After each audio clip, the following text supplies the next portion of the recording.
నేత టీవీ ప్రేక్షకులకు నమస్కారం. ఈరోజు మన చీఫ్ గెస్ట్ కామర్తపు మురళి గారు ఉన్నారు. మన తెలంగాణ ప్రాంత పద్మశాలి సంఘం ప్రెసిడెంట్. వారి మాటల్లోనే తెలుసుకుందాం వాళ్ళ ప్రయాణం, అలాగే కమ్యూనిటీ ప్రయాణం, వారి రాజకీయ ప్రయాణం, వాటితో పాటు ముఖ్యంగా వారి విద్యాభ్యాసం, బాల్యము, వారి వ్యక్తిగత విషయాలపైన అన్ని కూలంకుషంగా వారి మాటల్లోనే తెలుసుకుందాం. ముందుగా మురళి గారిని మీకు ఇంట్రడ్యూస్ చేద్దామని. నమస్కారం మురళి. నమస్కారం అండి. సార్, మీరు మీ విద్యాభ్యాసం, మీ నెగిటివ్ ప్లేసు, మీ పొలిటికల్ లైఫ్ గురించి ఒకసారి మా నేత టీవీ ప్రేక్షకులకు మీరు చెప్తారా? నా పేరు కమర్త మురళి అండి.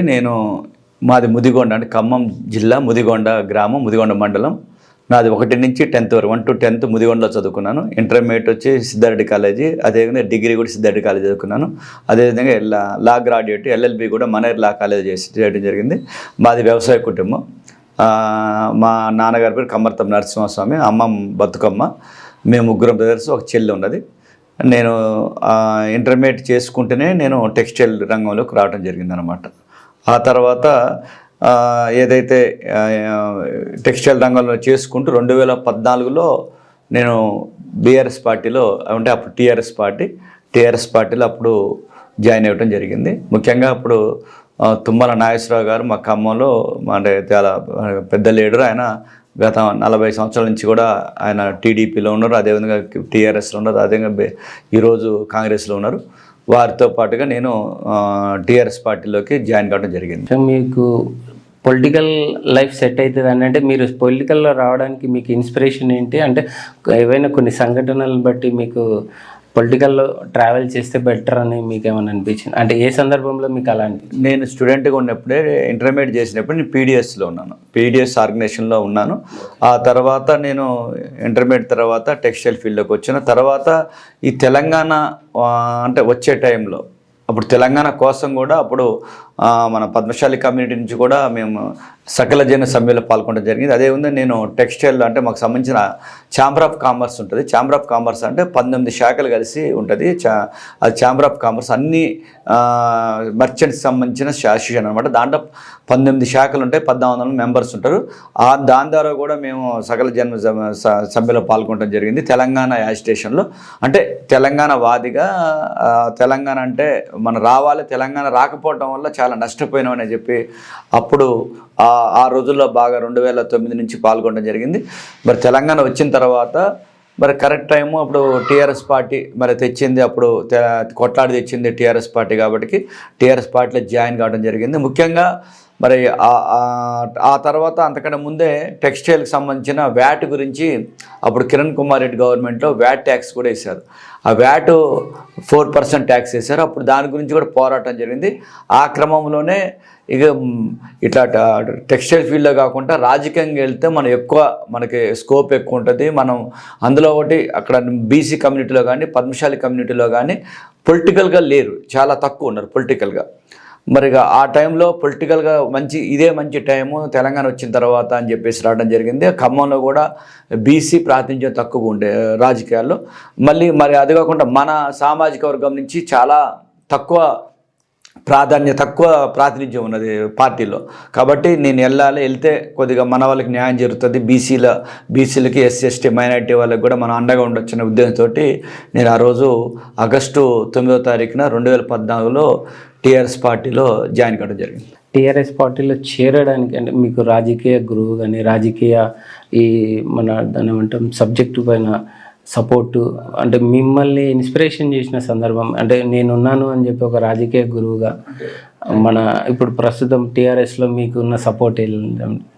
అయితే అంటే నేను తుమ్మల నాగేశ్వరరావు గారిని నేను చూస్తూ ఉన్నాం, ఆయన గారి రాజకీయ జీవితాన్ని చూస్తూ ఉన్నాం. ఆయన గారు చాలాసార్లు 2-3 సార్లు మా ఇంటికి లంచ్కి రావడం, డిన్నర్కి రావడం కూడా జరిగింది.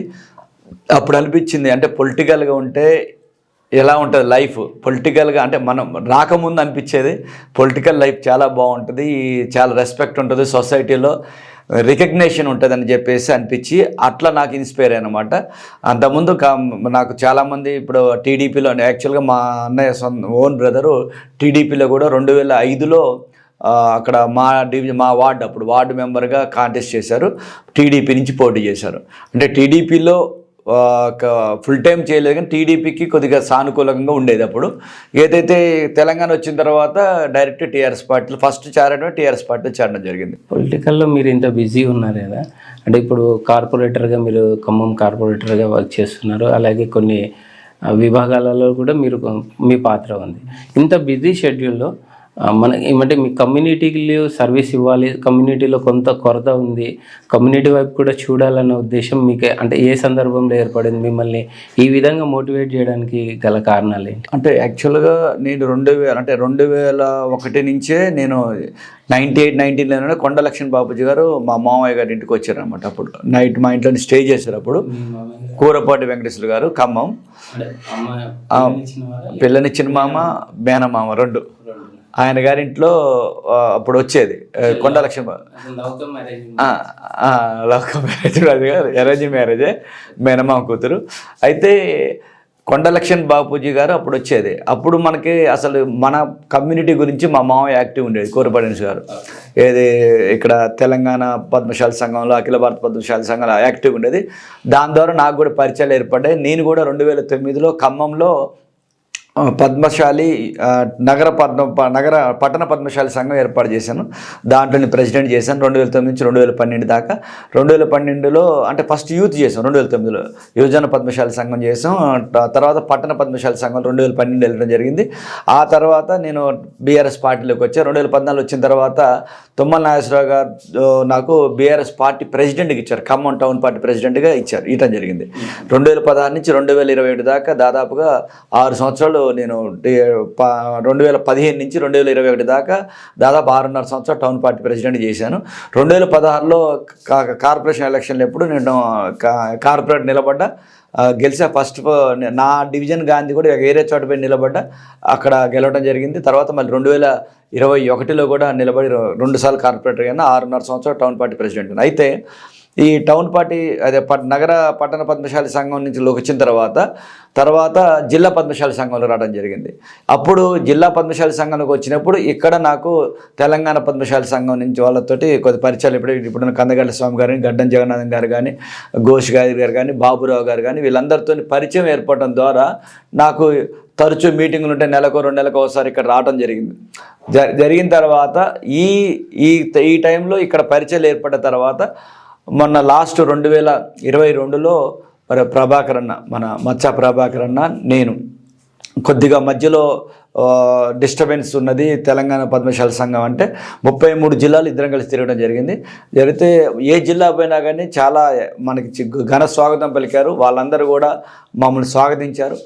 అయిన తర్వాత 33 జిల్లాలతో మీటింగ్ పెట్టిన తర్వాత ప్రభాకర్ అన్న ప్రెసిడెంట్గా, నన్ను సెక్రటరీగా ఎన్నుకోవడం జరిగింది, జనరల్ సెక్రటరీగా. ఆ తర్వాత సంవత్సరం పాటు అన్న బ్రహ్మాండ సేవలు చేశారు. సరూర్ నగర్లో మనం పెద్ద మీటింగ్ పెట్టాం. మీటింగ్ కూడా దాదాపు 70,000 మంది వచ్చారు. మంచిగా మన యొక్క బాణి వినిపించడం జరిగింది ప్రభుత్వానికి. అరే పద్మశాలి ఇంత ఐక్యంగా ఉంటారా అని చెప్పేసి ప్రభుత్వానికి కూడా తెలిసింది.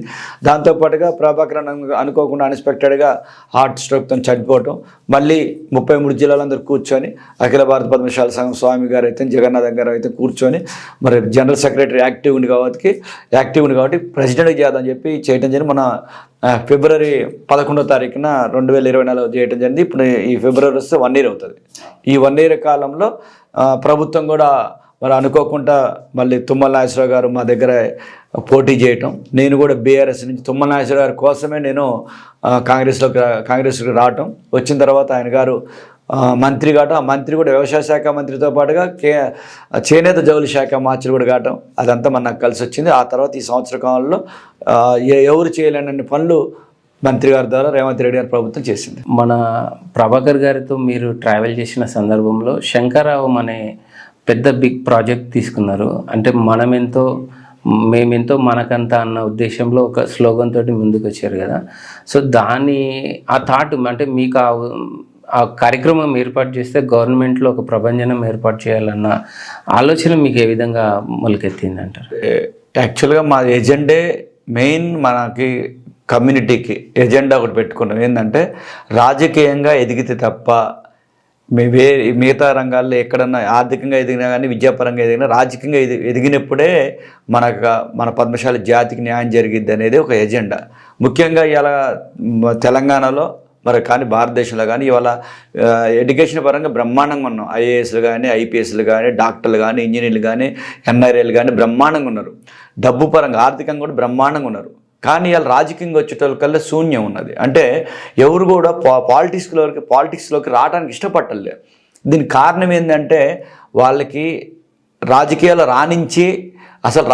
రాణించటం వల్ల మన సమాజానికి ఏం చేస్తాం అనేది ఎవరికి ఆలోచన లేదు.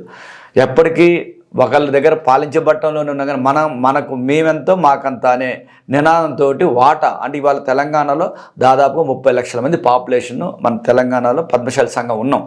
దాదాపుగా 18 నియోజకవర్గాల్ని ప్రభావితం చేసేది మేజర్ ఓటింగ్. ఒక్కొక్కరి దగ్గర 30 నుంచి 70-80 వేల ఓట్లు ఉన్నాయి. ఇవాళ సిరిసిల్ల ఉన్నది 80 వేల ఓట్లు. మరి సిరిసిల్లలో మన క్యాండిడేట్ నిలబడితే పద్మశాలికి మొత్తం అవుట్ రేట్కి వేస్తే మన ఎమ్మెల్యే అయిపోతాం. ఇవాళ మన సంగారెడ్డిలో ఉన్నారు. సంగారెడ్డిలో చింతా ప్రభాకర్ గారు గెలిచారు. దాదాపు 20,000 ఓట్లున్నాయి.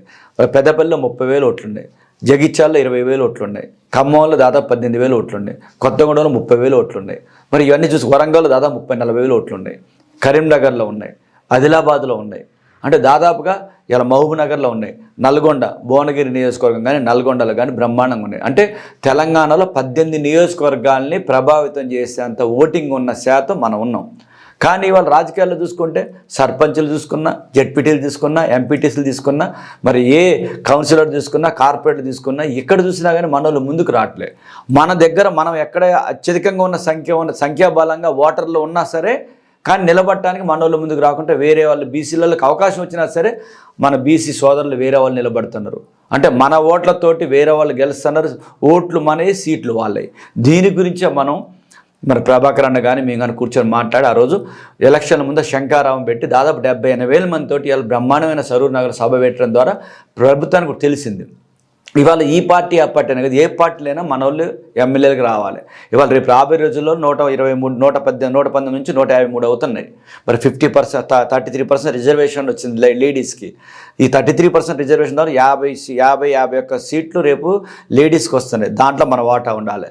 రేపు చట్టసభలలో కూడా మనకి రిజర్వేషన్లు రావాలి. ఇవాళ 50 ఇలా జనగణన జరుగుతుంది, ఇలా కులగణన జరిగింది. కులగణనలో తెలిసిపోతుంది బీసీల వాటా ఎంత. బీసీలు దాదాపు 55-56% బీసీలు ఉంటారు. మరి దీనికి రేపు రాబోయే రోజుల్లో చట్టసభల్లో కూడా బీసీలకి మరి 33%, మరి 54% 33% రిజర్వేషన్లు ఇస్తేనే ఇవాళ బీసీలలో మనకి వాటా వస్తుంది.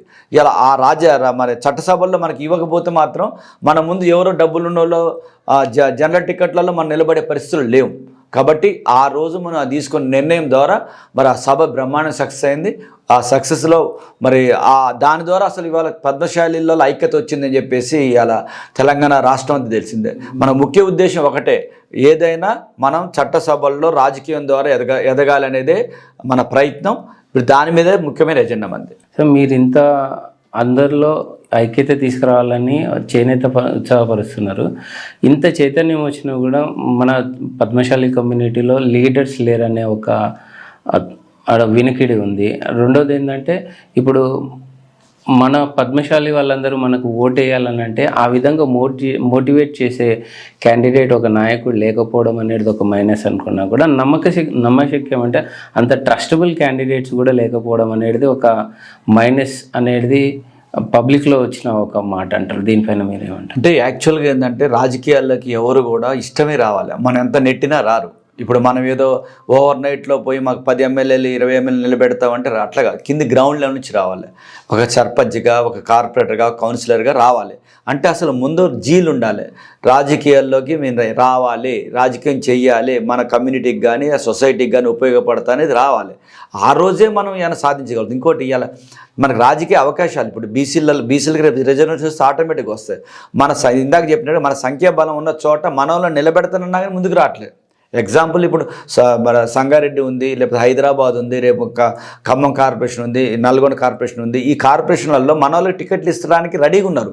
కానీ అప్పటికప్పుడు వచ్చి ఇవాళ వచ్చి నాకు రేపు టికెట్ కావాలంటే ఇవాళ వచ్చి నాకు రేపు కార్పొరేట్ టికెట్ కావాలి, కౌన్సిల్ టికెట్ కావాలి, సర్పంచ్ టికెట్ కావాలని రాదు. పార్టీలు పనిచేయాలి, ఒక నాయకుడితోటి జర్నీ చేయాలి, అక్కడున్న ఎమ్మెల్యేనో మంత్రితోటో జర్నీ చేసి ఒక పబ్లిక్లో వెళ్ళిపోవాలి. అరే పలానా వాళ్ళు నిలబడితే అతను మంచి సర్వీస్ చేస్తున్నాడు, అతను నిలబడుతున్నాడు, అతనికి టికెట్ ఇస్తే గెలుస్తాడు అనేది ప్రభుత్వంలో పార్టీకి రావాలి, ఇక్కడ నిలబడ్డాడు కూడా రావాలి. ఇవాటికి వాళ్ళు నైట్ వచ్చి రేపొద్దుగా నాకు టికెట్ కావాలంటే ఎందుకు ఇస్తారు?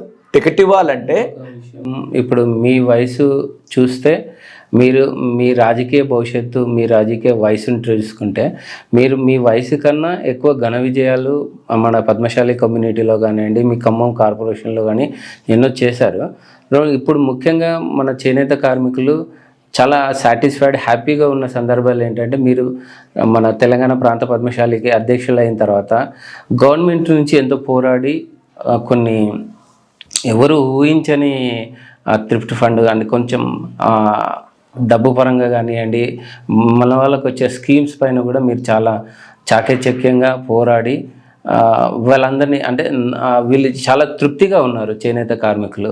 సో మీరంటే మీ నాయకత్వం చాలా ఇంట్రెస్టెడ్గా ఉన్నారని, వాళ్ళు స్వాగతిస్తున్నారని నా ఒక నమ్మకం. దీనిపైన మీ అభిప్రాయం? అంటే మీరు చెప్పింది వాస్తవం అన్న. ఈ విషయం ఏంటంటే ప్రభుత్వం ఇలా కాంగ్రెస్ ప్రభుత్వం వచ్చిన తర్వాత మా మంత్రి అంటే మా ఎమ్మెల్యే తుమ్మల నాగేశ్వరరావు గారు చేనేత జౌళి శాఖ మంత్రి అయ్యారు. అది నాకు బాగా కలిసి వచ్చిన అంశం. మెయిన్ నాకు చాలా మంత్రి గారితో యాక్సెస్ ఉంది, మంత్రి గారి విజయంలో కూడా నేను కీలకంగా ఉన్నా, మంత్రి గారు కూడా నాకు చాలా బాధ్యతలు అప్పచెప్పారు. అయితే నేను ఎప్పుడైతే ఆయన గారు మంత్రి కాగానే నాకు ప్రభాకర్ అన్న గారు చనిపోవటం, నాకు ఆటోమేటిక్గా నేను అధ్యక్షుని కావటం, మంత్రి దగ్గర రిప్రజెంటేషన్ తీసుకుపోవడానికి ఈజీ అయిపోయింది. ఇవాళ 350 సొసైటీలు ఉన్నాయి, మన చేనేత సొసైటీలు 350 సంఘాలు ఉన్నాయి. ఈ 350 సంఘాల వల్ల అన్నీ ఎవరు వచ్చినా మంత్రి గారి దగ్గర తీసుకెళ్ళటం, మన బాధలు చెప్పటం. అప్పుడున్న మన టెస్కోకి మరి ఎండీగా ఉన్నటువంటి వర్షిణి మేడం ఉన్నారు, ఆ తర్వాత మన శైలజ మేడం గారు వచ్చారు. శైలజ మేడం గారికి కూడా మన చాలా అవగాహన ఉంది చేనేత మీద కానీ, పవర్లూమ్ హ్యాండ్లూమ్ మీద చాలా అవగాహన ఉన్నారు మేడంకి. దాంతో మంత్రి గారి దగ్గర తీసుకెళ్ళగానే పాత బకాయిలు 380 కోట్లు పాత బకాయిలు ఉన్నాయి. గత 10 సంవత్సరాల్లో బతుకమ్మ చీరలకు సంబంధించిన సిరిసిల్ల వాళ్ళే కానీ, అదేవిధంగా తెలంగాణ మన ఇటే చేనేత కార్మికు సంబంధించిన 30 కోట్లు ఇవన్నీ కూడా బాకీలు ఉన్నాయి. రాగానే సార్ దగ్గరికి వెళ్ళి వచ్చిన 3-4 నెలల్లోనే దాదాపు 380 కోట్లు రిలీజ్ చేసాం. అది చాలా ఉపశమనం అనమాట వాళ్ళందరికీ. ఎందుకంటే వాళ్ళకి భయభ్రాంతుల్లో ఉన్నారు, ఈ పోయిన ప్రభుత్వం ఇయ్యలేదు, ఈ ప్రభుత్వం ఇస్తారా ఇయ్యరా అని. ఎమ్మటే మన మంత్రి గారు రేవంత్ రెడ్డి గారితో మాట్లాడి మరి వెంటనే రిలీజ్ చేయడం జరిగింది. చాలా సంతోషం. దాంతోపాటుగా థ్రిఫ్ట్ ఫండ్ అంటే ఒక చేనేత కార్మికుడు 2,000 రూపాయలు, 1,000 రూపాయలు, 1,200 రూపాయలు, మరి సహాయకురాలు భార్య కానీ సహాయకులు కానీ 800 రూపాయలు, అంటే ఇద్దరు కలిసి 2,000 రూపాయలని ప్రతి నెల సేవ్ చేసుకుంటే దానికి 4,000 రూపాయలు ఇస్తారు. ఒక ప్రభుత్వం కలిసి 2,000 డిపాజిట్ చేస్తే 4,000 ఇస్తారు. అట్లా 3 సంవత్సరాలు ఇస్తారు. అంటే 3 సంవత్సరాలు దాదాపుగా 2 లక్షల చిల్లర అవుతుంది అన్నమాట. వీళ్ళు కట్టేది ఎంత అంటే దాదాపుగా 3 సంవత్సరాలు 72,000 కడితే 1,44,000 కలిసి 2,16,000 రూపాయలు వస్తుంది. అది చాలా మంచి స్కీమ్. డైరెక్ట్గా చేనేత కార్మికుడికి లబ్ధి చేకూరే స్కీమ్ అది. థ్రిఫ్ట్ ఫండ్ మంచి స్కీమ్ అది. 290 కోట్లు రిలీజ్ చేస్తే ఒక్కొక్కరి అకౌంట్లో 1,00,000 నుంచి 2 లక్షల రూపాయల దాకా అకౌంట్లో పడ్డాయి. అది చాలా గొప్ప విషయం. ఆ తర్వాత నేతన్న బీమా ఉంది. నేతన్న బీమా ఏమవుతుందంటే 57 సంవత్సరాల వరకే ఎల్ఐసి వాళ్ళు ఇచ్చేది. ఎల్ఐసి వాళ్ళు ఇచ్చిన తర్వాత 57 సంవత్సరాలు దాటిన వాళ్ళకి 5 లక్షల రూపాయలు నేతన్న బీమా. ఏది వాళ్ళకి ఎవరైనా చనిపోతే, నేత కార్మికులు చనిపోతే. 57 సంవత్సరాలు దాటిన వాళ్ళకి లేదు. ఈ ప్రభుత్వం వచ్చిన తర్వాత మంత్రి గారితో మాట్లాడి, శైలజా మేడం గారితో మాట్లాడి 57 సంవత్సరాలు నిండిన తర్వాత మగ్గం నేసే వృత్తిలో ఉంటే 80 ఏళ్ళకి 90 ఏళ్ళకి చనిపోయినా సరే నేతన్న బీమా 5 లక్షల రూపాయలు ఎక్స్గ్రేషియా రూపంలో ఇవ్వడం జరిగింది. ఇది ఒక గొప్ప విషయం. ఆ తర్వాత మనకి యార్ని డిపో ఒకటి పెట్టాను వేముల వాళ్ళలో, యార్ని డిపో పెట్టడం జరిగింది. అంటే ఇవన్నీ ఇప్పుడు ఈ మధ్యకాలంలో చేసిన తర్వాత పర్చేజ్ చేయడం జరిగింది.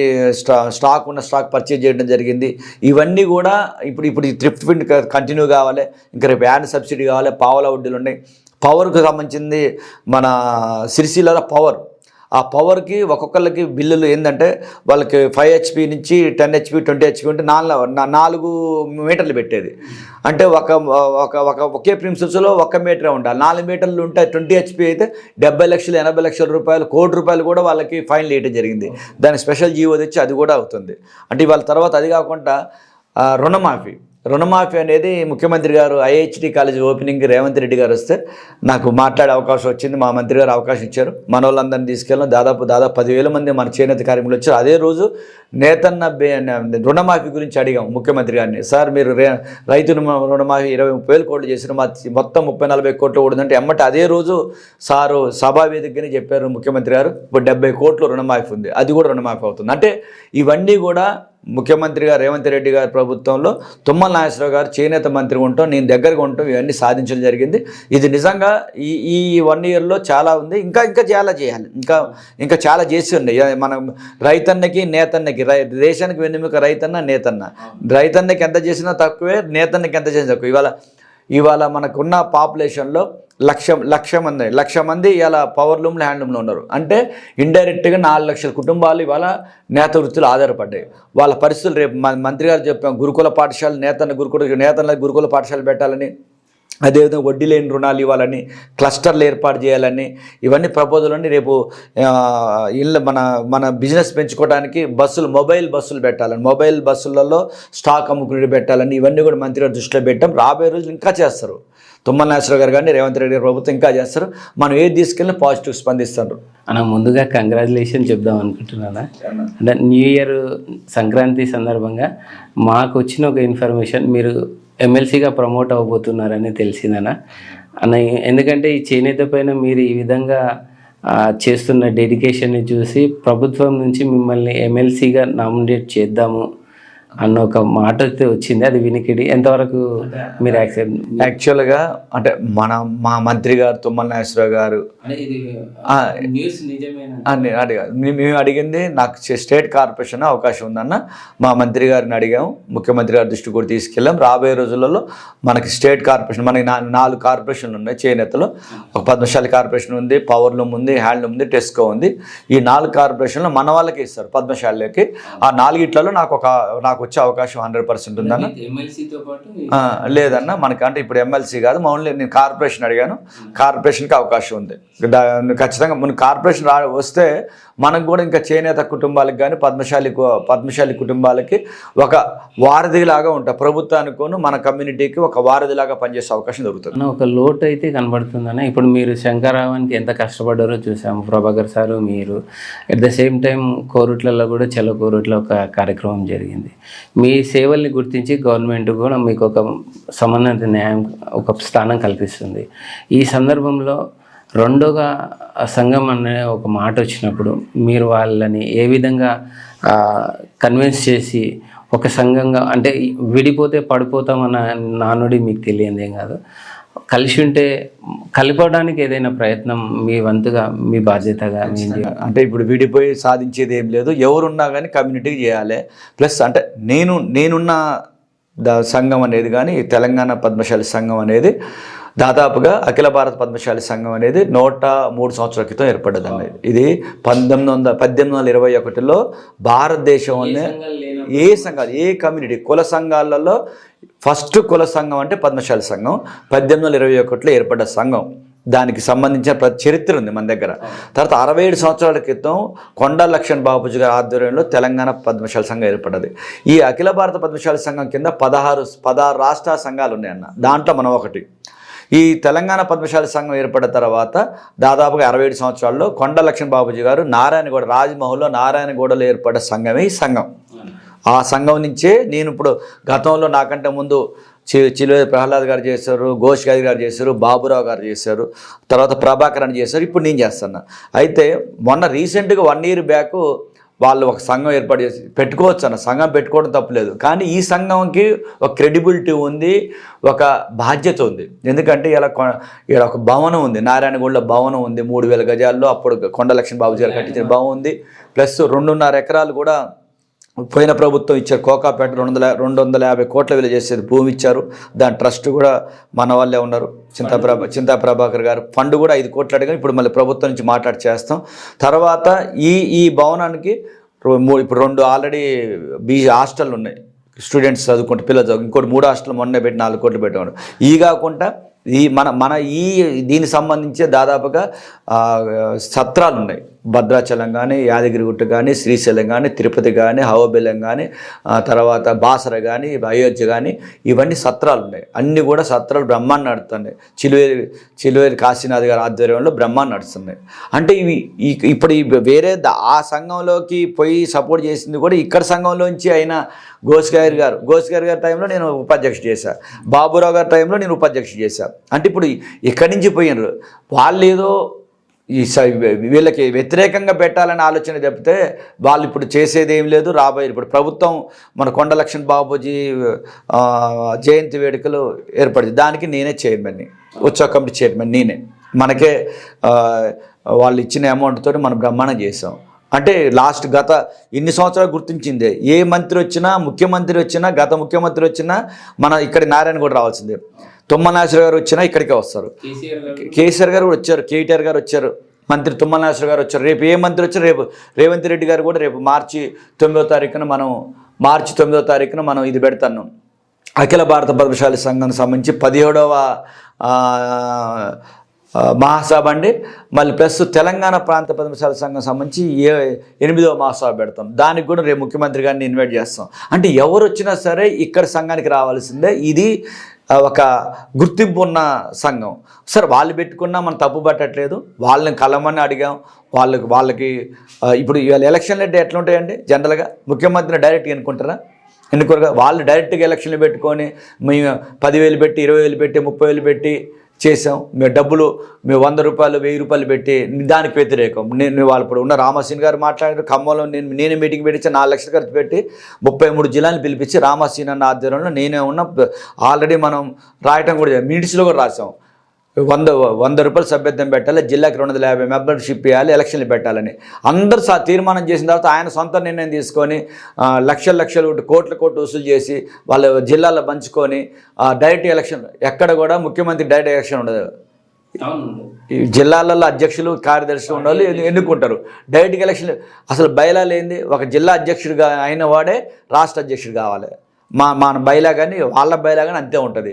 డైరెక్ట్ ఎలక్షన్లు పెట్టుకొని అందరిని నామినేట్ చేసి 3,000 మంది 2,000 మందిని నామినేషన్ ఏమంటారు వాళ్ళకి నామినేటెడ్గా నియామక పత్రాలు ఇస్తే అది కరెక్ట్ కాదు.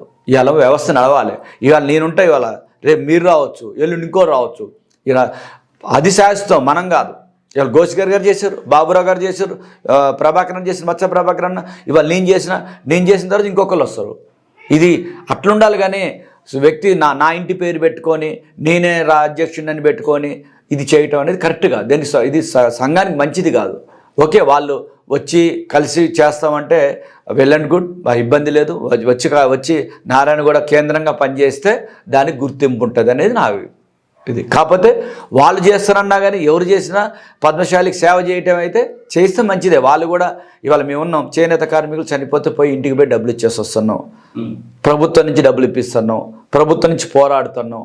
ఇక ఒక గుర్తింపున్న సంఘంగా మేము బాధ్యత గల వ్యక్తులుగా మేము చేస్తున్నాం. ఇలా 33 జిల్లాలు 2022లో తిరిగాను, 2023లో తిరిగాను. 33 జిల్లాలు జిల్లా తిరిగి వచ్చాం. ప్రతి జిల్లాకి తిరిగితేనే కదా మనకి అక్కడ ఉన్న స్థితిగతులు తెలిసేది. ఇప్పుడు చేనేత సమస్య ఒక తిరిగి ఉంటాయి, పౌర్ణమి సమస్యలు ఒక తిరిగి ఉంటాయి, పద్మశాలి సమస్యలు ఒక తిరిగి ఉంటాయి. మన కలవకుర్తిలో మన పద్మశాలి సంఘం సంబంధించిన ఒక 2 ఎకరాలు వేరే ఆక్రమించుకుంటే 30 మంది 5 కార్లలో వెళ్ళి కూర్చొని అక్కడ సిపి గారితో అక్కడ ఉన్న నాయకులతో మాట్లాడి మనం ఫైట్ చేసి వచ్చినాం. ఇదే కాదు, ఏ ప్రాబ్లం ఉన్నా ఎమ్మటే ఫోన్ల ద్వారా స్పందిస్తాను, చేసి పెడతాను. అంటే మనం అండగా ఉండాలి. మన వాళ్ళకి ఎక్కడన్నా అన్యాయం జరిగితే మేము ఉన్నాం అనే ధైర్యం కావాలి తప్పితే ఈ పదవుల కోసం కాదు, ఏం కాదు. ఈ పదవులు నియామక పత్రం రాసుకొని ఏదో ఎలక్షన్లు పెట్టుకోవడం సిస్టమ్ లేదండి. కుల సంఘాలు ఎలక్షన్లు పెట్టుకొని ఎట్లా పెట్టుకోవాలి? గ్రామాలు ఎన్నుకుంటారు, గ్రామాలందరూ కలిసి మండలాన్ని కలిసి జిల్లా నాయకులు కలిసి రాష్ట్రాన్ని ఎన్నుకుంటారు. అంతేగా డైరెక్ట్ ఎలక్షన్లు పెట్టుకొని ఇది ఎక్కడ లేదు. ఇది అధ్యక్ష పాలన కాదు, ఇది అమెరికా కాదు. ఇది తెలంగాణ, భారతదేశం ప్రజాస్వామ్యం, ఒక సిస్టమ్ ఉంది దీనికి, ఎలక్షన్లకి. అట్లా పోవాలి. కానీ ఎలక్షన్లు పెట్టి రేపు ఇంకొక ఆయన ఎలక్షన్ సభ్యత్వం చేసుకుంటాడు, ఎలక్షన్లు పెట్టుకోండి నేను అధ్యక్షుని అంటాడు, అది చెల్లదు. అది నారాయణగూడ భవనంలో, రాజమహల్లో నారాయణగూడ భవనంలో ఉన్న సంఘమే సంఘం. నేను దాన్ని రేపు వ్యతిరేకించిపోయినా కానీ నేను నడపలేను. ఎవరైనా ఒక సిస్టమ్ ప్రకారం పోవాలి. నాకు నచ్చలేదని చెప్పి నీ వేరే సంఘం పెట్టుకుంటాం వల్ల ఉపయోగం లేదు. మన పద్మశాలికి సేవ చేయాలంటే ఉన్న సంఘంతో పనిచేయాలి. ఈ 2 సంఘాల ఏర్పాట్లతోటి పబ్లిక్లో కొంచెం చులకన భావం ఏర్పడడంతో వేరే వాళ్ళల్లో ఎవరైతే స్వార్థపరులు ఉంటారో కదా, ఓన్లీ పదవులే కావాలని కోరుకున్న వ్యక్తులు పదవుల కోసం విచ్ఛిన్నమైపోయి వేరే వేరే పార్టీలు ఏర్పాటు చేస్తుంటారు. మీరు ఇంత కష్టపడుతున్నారు అంటే పని చేసి చూపిస్తున్న సందర్భంలో వాళ్ళు రియలైజ్ అవ్వడానికి, అక్కడ ఉన్న సమస్యల్ని మనం కంట్రోల్ చేయడానికి మీరు ఏదైనా యాక్షన్ ప్లాన్ చేసుకుంటున్నారా? అంటే యాక్చువల్గా ఏంటంటే 2 సంఘాలు ఉన్న దాంట్లో ఉన్నది కూడా మన దగ్గర నుంచి పోయిన వాళ్ళు. ఇప్పుడు దాంట్లో ఉన్న 5-6 ఉన్నారు కూడా మన దగ్గర జిల్లా అధ్యక్షుడు చేసి మనతో పాటు కలిసి కూర్చొని మన మిత్రులే. మనం వాళ్ళని ఎవరిని యాక్షన్ తీసుకోవాల్సిన అవసరం లేదు. వాళ్ళకి తెలుసు, వాళ్ళకి కూడా తెలుసు కమర్తం మురళి ఏంది, ఎట్లా చేస్తున్నది. వాళ్ళు కూడా మేము రెగ్యులర్గా మాట్లాడుతూనే ఉంటాం. మనం వేరే వాళ్ళకి మా విభేదాలు లేవు, ఘర్షణ లేవు, శత్రుత్వం లేదు. కానీ వాళ్ళకి ఏంటంటే నేను అనేది అంటే బయట ఎక్కడ కూడా ఎవరు పని చేస్తే వాళ్ళకే గుర్తింపు ఉంటుంది. ఇప్పుడు అంటే ఇక్కడ సమస్య ఏంటంటేనా, ఇప్పుడు ఎవరు పడితే వాళ్ళు సంఘాలు ఏర్పాటు చేసి సభ్యత్వాలు తీసుకుంటున్నారు. ఆ సభ్యత్వాలతో పాటు వచ్చిన డబ్బును మిస్యూజ్ చేసుకుని వాళ్ళ స్వార్థానికి వాడుకుంటున్నారు. సంఘం బెనిఫిట్ అవ్వకుండా వ్యక్తులు బెనిఫిట్ అవుతున్నారు అనేది అదే అన్న. దాని మీదనే ఏంటంటే మేము ఫస్ట్ నుంచి నేను అదే అప్పుడు ఆ రోజు రామసీన్ అన్న ఉన్న రోజు కూడా 1000 రూపాయలు పెట్టదామంటే వ్యతిరేకించింది, అందరు వ్యతిరేకించాం. 1000 రూపాయలు వద్దు అనేది.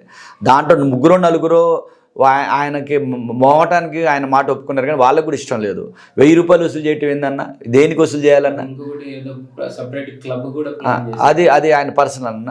WPS వరల్డ్ పద్మశాలి సంఘం అని ఆయన గారు సపరేట్. అది మన దీంట్లో సంబంధం లేదు, కులానికి సంబంధించింది కదా, ఆయన సపరేట్ పెట్టుకున్నాడు. అంటే ఇక్కడ ఏమనిపిస్తుంది అంటే డబ్బు ఉన్న వాళ్ళకి ఒక క్లబ్, డబ్బు లేని అంటే వారిని పట్టించుకోవట్లేరు, మేము కులస్థలం కాదన్న ఫీలింగ్ డబ్బు లేని వాళ్ళలో కూడా అది ప్రైవేట్ క్లబ్ అన్న. మనకు అంటే డబ్బులు 3 లక్షల రూపాయలు మెంబర్షిప్, 1,50,000 3 లక్షల మెంబర్షిప్ చేసి ఒక 1000 మంది 4,000 మంది చేసి 10 కోట్లు 5 కోట్లు వసూలు చేసి దాన్ని ఒక క్లబ్, ఇప్పుడున్న క్లబ్ కల్చర్ లాగా చేసి అదేంటంటే వ్యాపార దృక్పథంతో పనిచేసిన ఇది.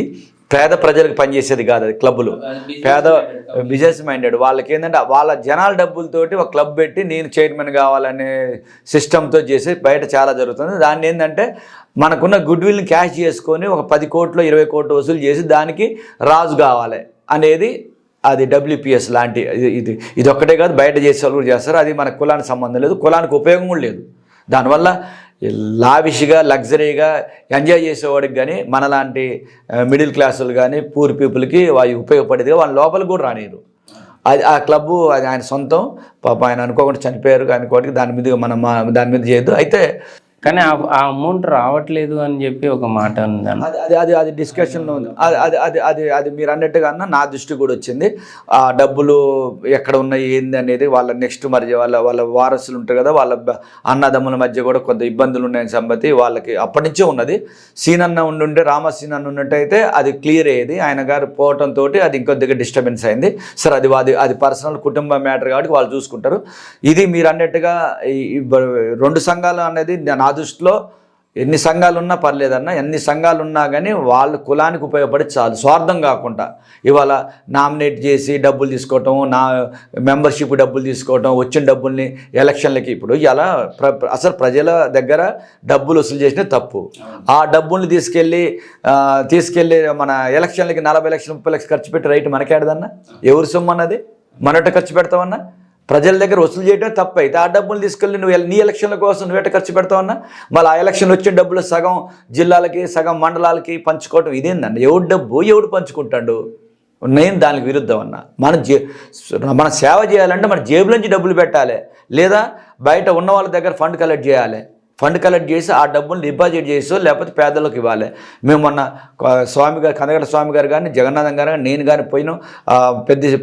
పెద్ద జగదీష్ గారు లాంటి వాళ్ళందరినీ కూడా తలా 5,000 10,000 అందరం మేము కలెక్ట్ చేసుకొని తలా 25,000 50,000 చేనేత కార్మికులు చనిపోతే ఇవ్వటం జరిగింది. అది సర్వీస్ అంటే. అంతేగాని ప్రజల సొమ్ము తీసుకొని మనం దాచుకోనో లేకపోతే ఖర్చు పెట్టుకోవటం అనేది కరెక్ట్ కాదు అన్న. ఇప్పట్లో అయితే ఎలక్షన్స్ ఏం కనబడట్లేవు. సో 2024లో ఒక బిగ్ బ్లాస్టింగ్ అయ్యేది మన శంకరావం తోటి. ఒక అందరిలో గూస్ బంప్స్ ప్రజా చైతన్యం తీసుకొచ్చారు పద్మశాలీల నుంచి. 2024 అయిపోయింది. 2025 ఇప్పుడు సంక్రాంతి బొనంజలాగా ఇప్పుడు మార్చిలో మన మహాసభలు అఖిల భారత పద్మశాలి సంఘం మహాసభలు ప్లానింగ్ చేస్తున్నారు. అంటే ఇంత ఎనర్జీ కానీ మనీ అవన్నీ కొంచెం ఖర్చుతో కూడుకున్నది, మెంటల్ స్ట్రెస్తో కూడుకున్నది కదా. ఈ స్ట్రెస్ని అంటే మీరు ఎట్లా బ్యాలెన్స్ చేస్తున్నారు? అంటే ఇప్పుడు ఆ బాధ్యత కూడా 2019లో జరిగిందన్న మనకి అఖిల భారత పద్మశాలి సంఘాన్ని మహాసభ 16వ సభ, ఇప్పుడు 17వ సభ, తెలంగాణది 7వ సభ జరిగింది, 8వ సభ. ఇప్పుడు అది 6 సంవత్సరాలు అవుతుంది. అది మనకే అంటే తెలంగాణ పద్మశాలి సంఘమే మనం కండక్ట్ చేసేది. ఈ సేవలోనే మీకు ఎనర్జీ వస్తుందన్న. మెయిన్ ఏంటంటే అన్న, ఇవాళ చేయాలని సంకల్పం ఉండాలన్న. నేను చేయలేనంటే ఏం చేయలేం. ఎందుకు చేయలేను అంటే చేయగలుగుతాం. ఇవాళ మనకి దేవుడు అవకాశం ఇచ్చిండు, వయసు ఉంది, తెలివితేటలు ఉన్నాయి, రాజకీయ పలుకుబడి ఉంది, మంత్రి ఉన్నారు, ప్రభుత్వం ఉంది. ఇప్పుడు చేయలేకపోతే మన చేతకంతనం అవుతుంది. ఇవాళ మనం పోరాడితేనే, తెలంగాణ కూడా పోరాడితేనే వచ్చింది, ఉట్టికి రాలే. మనం కూడా హక్కుల కోసం పోరాడాలి. మన వాళ్ళ దగ్గర తీసుకెళ్ళాలి, రిప్రజెంటేషన్ ఇప్పించాలి, మంత్రిగారితో మాట్లాడాలి, ముఖ్య కార్యదర్శితో మాట్లాడాలి, ముఖ్యమంత్రి గారి దగ్గరికి వెళ్ళాలి, పోరాడాలి. ఇది కూడా అంతే. ఇవాళ ఇప్పుడు రేపు సభ పెడితే దాదాపు 50 నుంచి కోటి రూపాయలు అవుతాయి. దాదాపు బస్సులకే 40 లక్షలు 50 లక్షలు అవుతున్నాయి. రేపు దాదాపు 20,000 మందిని, ముఖ్యుల్ని అందరినీ కాదు 20,000 మందితో మనం సభ చేయాలి, మహాసభ చేయాలని. భోజనాలు పెట్టాలి, వచ్చిన వాళ్ళకి 16 రాష్ట్రాల నుంచి వస్తున్నారు, వాళ్ళకి అకామిడేషన్ ఇవ్వాలి, వాళ్ళు టూర్ ప్లాన్ చేయాలి. 3 రోజులు దానికి చాలా పని ఉన్నది. దాదాపు కోటి రూపాయలు దాకా అవుతాయి. దీనికి సంబంధించి మేమే వేసుకుంటాం. మేము తెలంగాణ 33 జిల్లాల వాళ్ళం. జిల్లాకు 1,00,000-2 లక్షల రూపాయలు మేము ప్లాన్ చేసుకుంటున్నాం. విభాగాలు ఉన్నాయి, తలా 5 లక్షల రూపాయలు. హైదరాబాద్లో ఉన్న వాళ్ళు కానీ ముఖ్యులతో మాట్లాడి వాళ్ళ దగ్గర చందాల్లాగా మేము తీసుకోవడం జరుగుతుంది, లేదా స్పాన్సర్ తీసుకుని ఒకళ్ళు భోజనాలు కానీ అట్లా మేము ప్లాన్ చేస్తున్నాం. దీని ఉద్దేశం ఏంటంటే మన వాళ్ళకి చైతన్యపరచడం. ఇవాళ సత్రాలలో బోర్డుని వాళ్ళకి ఫండ్స్ వస్తున్నాయి అన్న. ఇప్పుడు మనకి యాదగిరిగుట్టలో 50 రూములు కడదామంటే 90 మంది వచ్చారు. దాన్ని 100 రూములు చేస్తున్నారు. అంటే ఇవాళ మన వాళ్ళు ఎక్కడికి పోయినా కానీ సత్రాలకు పోయినా ఫ్రీ ఇప్పుడు పేదోళ్ళు ఉన్నారు, యాదగిరిగుట్ట పేరు, భద్రాచలం పేరు, ఫ్రీగా మనతో భోజనం చేసి రావచ్చు. రూముల్లో ఉంటే మినిమం ఛార్జ్ 200, 300, 400, ఏసీ రూమ్ 800, 900 ఉంది. ఉండలేని వాళ్ళు ఉంటారు, బయట ఉన్న భోజనం చేయడానికి అవకాశం ఉంది. మన పద్మశాలి కాదు, ఎవరు వచ్చినా భోజనం పెడుతున్నాం మనం. నాట్ ఓన్లీ పద్మశాలి సత్రం పేరు కన్నా బయట కమ్యూనిటీ వాళ్ళు కూడా పోయి భోజనం చేయొచ్చు. అంటే ఇవంతా ఏంటంటే మన సర్వీస్ యాక్టివిటీ. ఒక్కొక్క సత్రాలకి ఫండ్ 5 కోట్లు 10 కోట్లు వస్తే ఇవన్నీ మళ్ళీ ఇంకో సత్రాలు పెడుతున్నారు. దాన్ని ఒక చైన్ సిస్టమ్గా పెట్టి సిరివెల్లి కాశీనాథ్ గారు మంచిగా ఒక ఐడియా చేసి బ్రహ్మాండం చేస్తున్నాం. అంటే ఇదంతా ఏంటంటే ప్రజలకి మనం అందుబాటులో ఉంచటం. ఇప్పుడు రేపు చేసేది కూడా మన సభలు కూడా ఏమైతే మహాసభల్ని కూడా దీని ద్వారా అసలు మన తెలంగాణ వాళ్ళందరూ కూడా ఒక దృష్టి, అరే ఇంత మహాసభలు జరుగుతున్నాయి మన అనేది స్వచ్ఛందంగా రావాలి. అరే మనం ఇంతమంది ఉన్నామా, ప్రభుత్వం కూడా తెలవాలి, అరే వీళ్ళు ఇంతమంది యాక్టివ్గా ఉన్నారు, వీళ్ళకి కూడా ఏదైనా చేయాలి. నామినేట్ పోస్టులో ఎమ్మెల్యేలు, ఎంపీగానో, రాజ్యసభ ఇట్లాంటి ఇవ్వాలి, కార్పొరేట్ చైర్మన్లు ఇవ్వాలి. వీళ్ళని మనం వదులుకోవద్దు అనేది అన్ని పార్టీలకి, నాట్ ఓన్లీ కాంగ్రెస్ కానీ కాదు, బీఆర్ఎస్ కాదు, బీజేపీ కాదు, టీడీపీ, అన్ని పార్టీలు మనం వాళ్ళ దృష్టిలోకి రావాలి. అంటే మనం ఎవరో ఒకటి చేయాలి. ఇప్పుడు ఏం చేయకుంటే ఏముంది, ఎవరు గుర్తిస్తారన్నా? నేనున్నా అంటూ ఉనికిని జరుపుకోవాలంటే మనం ఏదో ఒకటి చేయాలన్నా. దానికోసం మన ప్రయత్నం. రాజకీయంగా ఎదిగిన కమ్యూనిటీలు చూడండి, చాలా బ్రహ్మాండంగా ఉన్నారు. రాజకీయంగా ఎదిగిన కమ్యూనిటీలలో, రాజకీయ నాయకులు ఉన్న కమ్యూనిటీలలో వాళ్ళ దానికి ఇప్పుడు ఎగ్జాంపుల్ అన్న, కలెక్టర్ ఉంటాడు మనోళ్ళు, ఒక ఎస్పీ ఉంటాడు, లేదా ఒక మున్సిపల్ కమిషనర్ ఉంటారు, ఎంఆర్ఓ ఉంటారు, ఎండిఓ ఉంటారు, అన్ని పోలీస్ ఆఫీసర్ ఉంటారు. కానీ మనోళ్ళకి ఏదైనా ఆపద వస్తే ఎవరన్నా గాడ్ ఫాదరు, అదే మంత్రి ఉంటేనా గాడ్ ఫాదర్. మనోళ్ళకి ట్రాన్స్ఫర్ కావాలంటే మంత్రి గారి దగ్గరికి పోవచ్చు, మన ఎమ్మెల్యే ఉంటే పోయి పని చేయించుకోవచ్చు. వాళ్ళకి అట్లా అవుతున్నాయి పనులు, మనకు కావట్లేదంటే మన వాళ్ళు ఎవరు కూడా రాజకీయంగా లేకపోవటం. ఇంకొక విషయం ఇక్కడ పెద్ద మైనస్ ఏంటంటేనా, ఇప్పుడు వేరే కమ్యూనిటీని తీసుకున్న రెడ్డి, గౌడు, సంథింగ్ ఏదో ఒక పేరుతో ట్యాగ్ ఉంది. సో మనలో కొంతమంది పద్మశాలి పెట్టుకోవాలని కొందరు, నేత పెట్టుకోవాలని కొందరు. అంటే ఇది ఏదో ఒకటి పెట్టుకుంటే కానీ మనలో కూడా మనకు ఒక పరిష్కారం దొరుకుతుంది అన్న ఆలోచన కూడా వస్తుంది అన్న. ఇది వాస్తవం. మనం ఒకటే అన్న, ఇప్పుడు యాదవ్ ఉన్నారు, యాదవ్ పెట్టుకుంటారు, గౌడ పెట్టుకుంటారు, ముదిరాజు పెట్టుకుంటారు. మనం కూడా పద్మశాలి అని పెట్టుకోవాలి. పేరు పక్కన పద్మశాలి పెట్టుకోవాలి. నేత ఎన్ని అవసరం లేదన్న. నేత మన వృత్తి నేత వృత్తి. ఇంకా నేత అంటే అది ఇంకా వేరే వాళ్ళు కూడా పెట్టుకుంటూ ఉన్నారు. పద్మశాలి కారణంలో కూడా నేత కానీ కమ్యూనిటీస్ కొన్ని ఉన్నాయి. కానీ మనం పెట్టుకోవాల్సింది పద్మశాలి పెట్టుకోవాలి. ఎందుకంటే పద్మశాలి పెట్టుకోవడం ద్వారా నేత అంటే నాయకుడు అని అర్థం కూడా వస్తుంది. ఇప్పుడు మనం పద్మశాలి పెట్టుకోవడం ద్వారానే మనం పద్మశాలి అని తెలుస్తుంది. ఇవాళ మనం గర్వంగా చెప్పుకోవాలన్నా, ఇవాళ చౌదరీస్, రెడ్డి, వెల్మాస్ రావు పెట్టుకుంటారు, ముదిరాజులు పెట్టుకుంటారు, గౌడ పెట్టుకుంటారు, యాదవ్ పెట్టుకుంటున్నారు, అందరు పెట్టుకుంటారు. మనం ప్రతి విజిటింగ్ కార్డులో కానీ ప్రతి బ్యానర్ మీద కానీ పక్కన పద్మశాలి పెట్టుకోవాలి. రాబోయే రోజుల్లో ఆల్రెడీ మనం చెప్తున్నాం. రేపు ఖచ్చితంగా మనం ఫీల్ కావాల్సింది ఉందన్న, మన కమ్యూనిటీ గురించి మనం చెప్పుకోండి. అవతలకు తెలుస్తుంది అన్న. ఇవాళ పక్కన కమర్త మురళి పద్మశాలి అంటే మురళి పద్మశాలి అని తెలుస్తుంది అన్న. మన పద్మశాలి వాళ్ళు కూడా ఆఫీసర్లు ఉంటారన్న. మన పద్మశాలి అని చూడండి, పేరు చూడు మన క్యాస్ట్ అని చెప్పి కొద్దిగా మనకి న్యాయం చేయడానికి కూడా అవకాశాలు ఉంటాయి. వాళ్ళకి అదిగా ఆ పక్కన ఆ ట్యాగులు ఉండటం వల్ల కూడా వాళ్ళకి పనులు అవుతుంటాయి. మనం చెప్పుకోకపోతే మనకు పనులు కావు. అక్కడ మన ఆఫీసర్ ఉంటాడు, మన గుర్తుపట్టాడు. అదే ఇది పెట్టుకుంటే గుర్తుపడతాడు, మనకి కొద్దిగా రేపయ్యే పని ఇవాళ అవుతుంది. ఇది ఖచ్చితంగా పెట్టుకోవాలని పద్మశాలిని పెట్టుకోవాలి అన్న. ఇప్పుడు మన నేత కార్మికులలో ఒక ఆశాకిరణంలో మీరు కనబడుతున్న సందర్భంలో ఈ మహాసభల తర్వాత కానీ తర్వాత ఈ 2025లో మీరు పొలిటికల్గా ఎమ్మెల్సీగా ఎన్నుకోబడ్డ తర్వాత కానీ ఏదైనా కార్పొరేషన్కి చైర్మన్గా ఎన్నుకోబడ్డ తర్వాత కానీ కమ్యూనిటీ మన చేనేత కళాకారులు కానీ కార్మికులు వాళ్ళ ఆత్మహత్యలకు ఒక పరిష్కారం ఏమైనా సూచించే ఎక్స్పెక్ట్ చేయొచ్చా మీ దగ్గర నుంచి? కానీ మన అందరు మీలాంటి పెద్దలందరూ ఒక ప్లాట్ఫామ్ మీదకి వచ్చి ఈ సమస్యని కొంచెం సీరియస్గా తీసుకొని పరిష్కరించే ప్రయత్నం ఏమైనా చేస్తున్నారు అంటే ఇక్కడ వాస్తవంగా నేను మునుగోడు ఎలక్షన్కి వెళ్ళాను. అప్పుడు బీఆర్ఎస్ పార్టీ మునుగోడు ఎలక్షన్లకి నేను ఇన్ఛార్జిగా ఊరు వెళ్ళాను. అక్కడ ఉన్న పరిస్థితి చూస్తే ఒక బాబాయ్ పిన్ని ఉంటారు, 70-80 ఏళ్ళు ఉంటాయి. ఇద్దరు కలిసి నేతనే అడిగా ఎంత వస్తుంది పిన్ని అంటే, ఏముందయ్యా 12,000 రూపాయలు వస్తాయి నెల మొత్తం అంటే నేస్తే ఒక చీర నేయటానికి 4 రోజులు 5 రోజులు పడుతుంది, మాకు 12,000 రూపాయలు గిట్టుబాటు అయింది అన్నారు. నాకు చాలా బాధ వేసింది. అసలు ఏంది మన వృత్తి ఏంది, ఈ 12,000 ఏంది, భార్యాభర్త కష్టపడి గుడ్డి దీపు చిన్న లైట్లో కళ్ళు పోయి, అంటే ఇప్పుడు ఒక నేత నెయ్యాలంటే అది 2 చేతులు పని చేయాలి, 2 కాళ్ళు పని చేయాలి, మెడకాయ పని చేయాలి, తలకాయ తిరగాలి, బ్రెయిన్ పని చేయాలి, అంటే మొత్తం టోటల్గా శరీరం మొత్తం పని చేయాలి ఒక నేత నెయ్యాలంటే. అంటే దాదాపుగా రోజు 6 నుంచి 7 గంటలు 8 గంటలు కష్టపడాలి. అలాంటి పరిస్థితుల్లో మన వాళ్ళు చాలా నేత వృత్తిలో ఉన్నోళ్ళు, ఇప్పుడు నేను అదే చెప్తున్నా, నేత వృత్తిలో ఉన్నోళ్ళు చాలా ఇది ఉన్నారు, చాలా అంటే ఆర్థికంగా వెనకబడున్నారు. నెక్స్ట్ జనరేషన్ మాత్రం తీసుకురావద్దని చెప్తున్నా. ఇవాళ మన ఎగ్జాంపుల్, ఇవాళ నేత వృత్తిలో ఉండటం వల్ల రైతు సంబంధించిన వ్యవసాయం అదే వ్యవసాయం చేస్తుంటే, ఇవాళ మనకి వ్యవసాయం ఉంటే, ఇవాళ వ్యవసాయం ఉన్న కుటుంబాలు చూడండి, ముదిరాజులు కానీ, యాదవులు కానీ, గౌడ కానీ, మునురు కానీ అందరూ వ్యవసాయం చేశారన్న. వ్యవసాయం చేస్తే వాళ్ళందరికీ భూములు ఉన్నాయన్న. ఇవాళ భూములన్నీ కోట్ల రూపాయలు అయినాయి అన్న. మన భూమి లేదు, మన వాళ్ళకి ఒక్కడికి భూమి లేదు, ఎకరం కాదు అరెకరం లేదు, చక్క భూమి లేదు. మన జీవితం మొత్తం నేతని ఇస్తే బతకాలంటే నీకు ఫైనాన్షియల్గా సపోర్ట్ ఏదన్నా మనం చేసేది. నేను అందుకే ఏమంటానంటే, ఇప్పుడున్న జనరేషన్కి యాడికి పోయిన ప్రతి మీటింగ్లో ఇదే చెప్తా. ఇవాళ సంగారెడ్డి మీటింగ్ బ్రహ్మాండంగా జరిగింది, అదే చెప్పా. రియల్ ఎస్టేట్ కానీ, కన్స్ట్రక్షన్ కానీ, కాంట్రాక్ట్ కానీ, ఈ 3 వృత్తుల్లోకి వెళ్ళండి అంట. ఈ మోటార్ బేరాలు, సైకిల్ బేరాలు, ఇంటిగా మిషన్ గుట్టుకాటాలు ఇవన్నీ చేయొద్దు. నేతనేసే వృత్తిలో ఇప్పటికి ఉన్నది చాలు. మన కళను కాపాడుకోవాలంటే మన కాపాడుతాడు ఎవడు? మన కళను కాపాడుతున్నాం, మన కాపాడుతాడు ఎవడు? ప్రభుత్వం, సెంట్రల్ గవర్నమెంట్ ఏమి ఇస్తుంది? స్టేట్ గవర్నమెంట్ అంటే ఇవాళ కాంగ్రెస్ ప్రభుత్వం గతంలో ఇచ్చింది, ఇప్పుడు ఇచ్చింది, కానీ ఎవరు గుర్తిస్తున్నారు? అసలు నేత కార్మికులు చనిపోతే పట్టించుకుంటున్న నాదులు ఎవరు? ప్రభుత్వం ఇవాళ 5 లక్షల రూపాయలు ఇస్తుంది. లేదు ఇవాళ ఇప్పుడు ఎంతమంది అని ఆకలికి ఉంటుంది. ఎంతమంది ఇలా ఒక పద్మశాలి కుటుంబంలో పెళ్లి కావాలంటే, ఇలా మినిమం పెళ్లి కావాలంటే 10 లక్షలు కావాలి.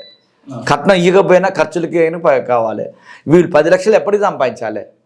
ఒక నేత వృత్తిలో 10 లక్షలు ఎప్పుడు సంపాదించాలి? ఇవాళ అందుకని వాళ్ళ పిల్లల్ని చదివించడం ద్వారా, వాళ్ళ గురుకులాల్లో జాయిన్ చేయించడం, చేనేత గురుకులాలు పెట్టి పిల్లల్ని చదివించడం ద్వారా వాళ్ళ అభివృద్ధిలో పోతే ఈ జనరేషన్కి అసలు మన నేత వృత్తిలో కొనసాగొద్దు అనేది చాలామంది నన్ను తిట్టుకున్నా పర్లేదు. వాస్తవంగా మన నేత కుటుంబాల్లో ఇదేంది పద్మశాలి అధ్యక్షుడై ఉండి నేతను వదిలిపెట్టమంటే మరి ఏం చేద్దాం? ఇట్లే ఉందామా? వెనకబడిపోదామా? నేను అడిగే క్వశ్చన్ ఒకటే. ఇప్పుడు నేత ఇవాళ వచ్చిన స్పీడ్ యుగంలో చేనేతలో మీద తయారయ్యే శారీ పవర్లూమ్లో ఇవాళ 20,000 రూపాయలు అయ్యే శారీ 2,000 రూపాయల్లో పవర్లూమ్ తయారవుతుంది. మరి దీన్ని కొనేది ఎవరు? దీని మార్కెట్ ఏది? ఇవాళ నేసిన గుడ్డకి, నేసిన చీరలకి, నేసిన టవల్స్కి, నేసిన లుంగీలకి మార్కెట్ లేదు. మార్కెట్ లేక ప్రభుత్వం తీసుకొని ప్రభుత్వం బరాయిస్తుంది. సంవత్సరానికి ప్రభుత్వం దాదాపుగా చేనేత మీద 25-30 కోట్లు ప్రభుత్వం ఫ్రీగా ఇస్తుంది. అది తీసుకెళ్ళి వాళ్ళ టెస్కోలో పెట్టుకొని అమ్మిపోయినా వరద బాధితులు వస్తే వరదలకి చీరలు ఇవ్వటమో, బెడ్షీట్ ఇవ్వటమో, లుంగిలు ఇవ్వటమో, టవల్స్ ఇవ్వటమో చేసి ప్రభుత్వం కాపాడుతుంది. మరి ప్రభుత్వం ఎప్పటికీ మనం ప్రభుత్వం మీద ఎందుకు డిపెండ్ కావాలి? మనకి అస్తిత్వం లేదా? ఎప్పటికీ ప్రభుత్వం డిపెండ్ అయ్యి ప్రభుత్వం ఇచ్చే స్కీములు, ప్రభుత్వం ఇచ్చే డబ్బులతోటి ఉంటే మనం అట్లే ఉంటున్నాం. మనం ప్రభుత్వం మీద డిపెండ్ కావద్దు. మనం సొంతంగా ఎదగాలంటే మన వివిధ రంగాల్లోకి వెళ్ళాలి. పెద్ద ఇండస్ట్రియలిస్ట్ కావాలి, లేదంటే నేను చెప్పిన కాంట్రాక్ట్, కన్స్ట్రక్షన్స్, రియల్ ఎస్టేట్లో పోవాలి. అప్పుడు మన వాళ్ళు ఆర్థికంగా బలపడితే రేపు రాజకీయంగా నిలబడతారు. డబ్బులుంటే ఆలోచనలు మారుతాయి, డబ్బులు లేకపోతే ఆడనే ఉంటాం.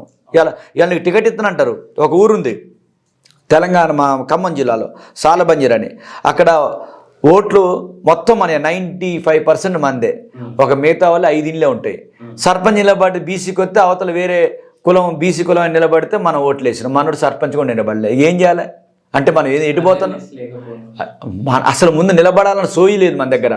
అది మనకి లోపం. కాబట్టి దీన్ని అధిగమించాలంటే నేత వృత్తిని కాకుండా వివిధ రంగాల్లోకి వెళ్ళాలి. పిల్లల్ని చదివియాలి.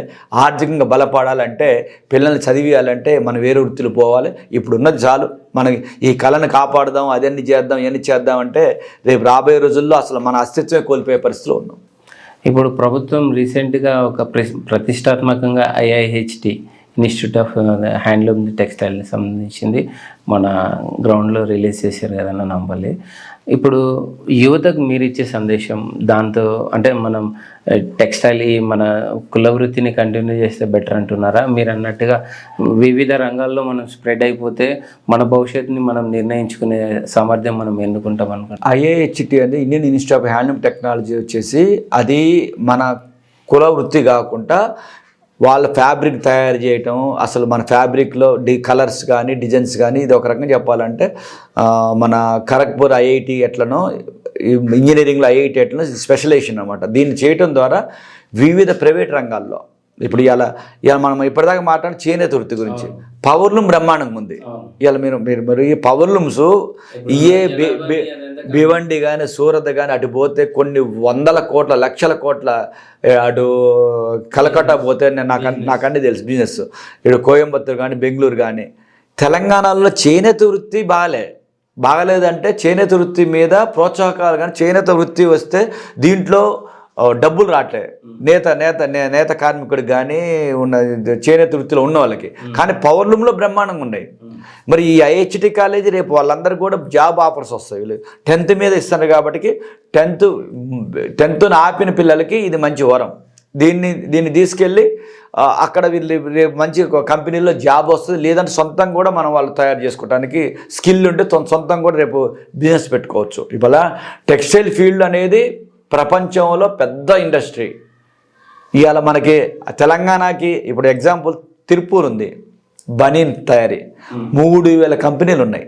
చిన్న ఇంత రూమ్లో ఉన్న కంపెనీ ఉంది, లక్షల స్క్వేర్ ఫీట్లో ఉన్న కంపెనీ. ఒక్కొక్క దాంట్లో 1000, 2000, 3000 మంది కూడా ఎంప్లాయీస్ ఉన్న కంపెనీలు ఉన్నాయి. పెద్ద పెద్ద కంపెనీలు ఉన్నాయి. జాకీ కానీ, ఆక్సో కానీ, ఇట్లా రామ్రాజ్ కానీ, ఇట్లాంటి విలాన్ కానీ, ఇట్లాంటి పెద్ద పెద్ద కంపెనీలు ఉన్నాయి. ఈ కంపెనీలన్నీ కూడా తిరుపూర్లో ఉన్నాయి. వాళ్ళ కంపెనీలు సొంతంగా చిన్న కుటీర పరిశ్రమలో పెట్టి కోట్ల రూపాయల సంపాదనకి టర్నోవర్కి వెళ్ళారు. అట్లాంటివి కూడా చేసుకోవచ్చు వీళ్ళు. కాబట్టి అలాంటి కంపెనీలు మన తెలంగాణలో ఉంటే అసలు కొన్ని వేల మందికి ఇలా భివండిలో కానీ, ముంబై అటు ఇటు వచ్చిన మన సూరత్లో కానీ ఇలాంటి ఇండస్ట్రీని, టెక్స్టైల్ ఇండస్ట్రీ తెలంగాణ కనుక వచ్చి ఉంటే, 20-30 సంవత్సరాల క్రితం తెలంగాణకు వచ్చి ఉంటే, ఇవాళ చేనేత వృత్తి మీద ఆధారపడ్డారు కానీ అవన్నీ కూడా మనం స్వాగతించి ఉంటే ఇవాళ తెలంగాణలో పద్మశాలి యొక్క ముఖ చిత్రమే మారిపోయేది. బ్రహ్మాండంగా ఉండేవాళ్ళు. మన పద్మశాలితో పాటుగా వివిధ కమ్యూనిటీకి కూడా ఉపాధి కలిగేది. ఇవాళ లక్షల మందికి ఇలా డైరెక్ట్గా ఉపాధి. ఇవాళ జాబ్ సోర్స్. ఇలా ఒక్కొక్క మాల్లో 300 మంది 400 మంది ఎంప్లాయీస్ ఉన్నారు టెక్స్టైల్లో.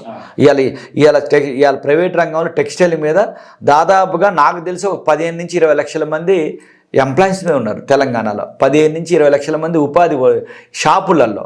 అదే ఇండస్ట్రీ వచ్చి ఇంకొక 15-20 లక్షల మంది ఉన్నారు. దాదాపు 30-40 లక్షల మందికి ఈ టెక్స్టైల్ ఇండస్ట్రీ జాబ్ సోర్స్ చూపించేది. అవి మనం ప్రభుత్వం ప్రోత్సహించాలి. అట్లాంటి ఇండస్ట్రీలను మన తెలంగాణకి ఇచ్చి ప్రోత్సహిస్తే ఇప్పుడు టెక్స్టైల్ పార్కులు పెడుతున్నారు, సక్సెస్ కావట్లే.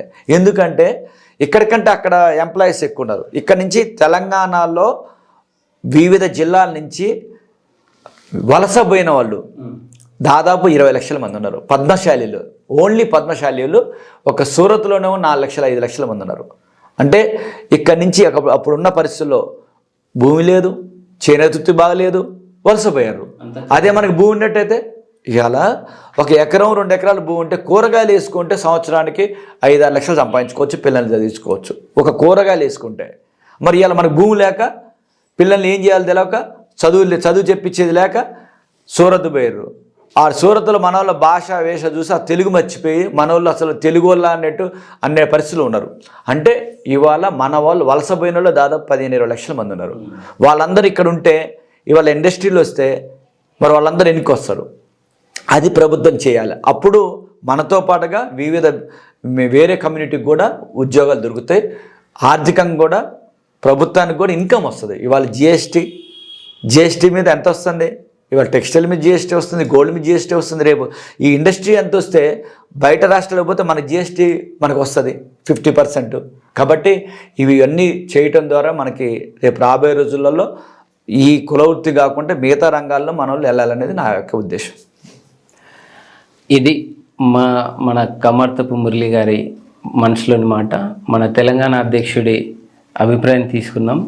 మునుముందు తెలంగాణ ప్రాంతంలో ఉన్న అన్ని పద్మశాలి మన సంఘాలల్లో పిఎస్టి వారి అనుమతితో మన ప్రెసిడెంట్, సెక్రటరీ, ట్రెజరీ అలాగే పాస్ట్ టీం తోటి అందరితో వారి అభిప్రాయాలని సేకరించి వివిధ విభాగాలుగా ఉన్న మన సంఘాలని ఒక తాటిపైకి తీసుకొచ్చేయాలన్న ఒక ఆలోచనతో మురళి గారితో పంచుకోవడం జరిగింది. మురళి గారు దానికి స్పందించి మీకు తప్పకుండా సహకరిస్తామని వారు మాకు మాట ఇవ్వడం జరిగింది. సో దీన్ని ముందుకు తీసుకెళ్ళడానికి నేను సిద్ధంగా ఉన్నాను.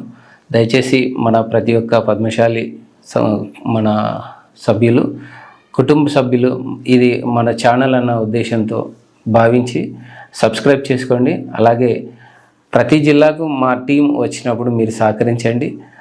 మీ సమస్యల్ని మేము పరిష్కరించలేకపోయినా పరిష్కార దిశగా మేము ప్రయత్నం చేస్తాం.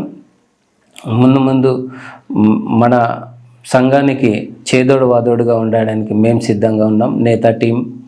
నేతా టీవీ నుంచి అన్ని జిల్లాలలో పలు సంఘాల నుంచి అందరినీ సేకరించుకొని ఒక్కొక్క టీమ్గా ఏర్పాటు చేయడం జరుగుతుంది.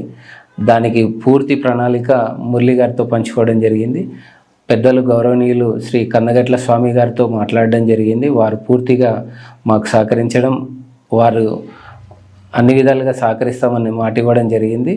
దాంతోపాటుగా మురళి గారిని కూడా అడిగి తెలుసుకోవడం జరిగింది. వారు కూడా సముచితంగా ఉన్నారు. మా ముఖ్య ఉద్దేశం వివిధ క్షేత్రాలలో వివిధ విభాగాలుగా ఉన్న ప్రతి ఒక్కరిని ఒక తాటిపైకి తీసుకొచ్చి నేతా టీవీ నుంచి ప్రమోట్ చేయాలన్న ఉద్దేశం ఏర్పాటు చేసుకోవడం జరిగింది. సో ప్రతి ఒక్క సభ్యుడు దీన్ని వీక్షించి సబ్స్క్రైబ్ చేసుకుని అలాగే మీ సమస్యలని మా దృష్టికి తీసుకొస్తే ఆ సమస్యని ఏ విధంగా పరిష్కరించాలో మా వంతు ప్రయత్నం మేము చేస్తాం. పెద్దలు గౌరవనీయులు కందగట్ల స్వామి గారిని అలాగే పెద్దలు గౌరవనీయులు కమర్త మురళి గారిని వీరిద్దరి సహాయ సహకారాలతో ఆ సమస్యను పరిష్కరించే దిశగా మేము ప్రయత్నం చేస్తాం. అలాగే గవర్నమెంట్ దృష్టికి వారు తీసుకెళ్ళడానికి ప్రాతినిధ్యం వాళ్ళు వహిస్తున్నారు. సో మా ఉద్దేశం మీకు సహకరించాలనేది మా ముఖ్య ఉద్దేశం.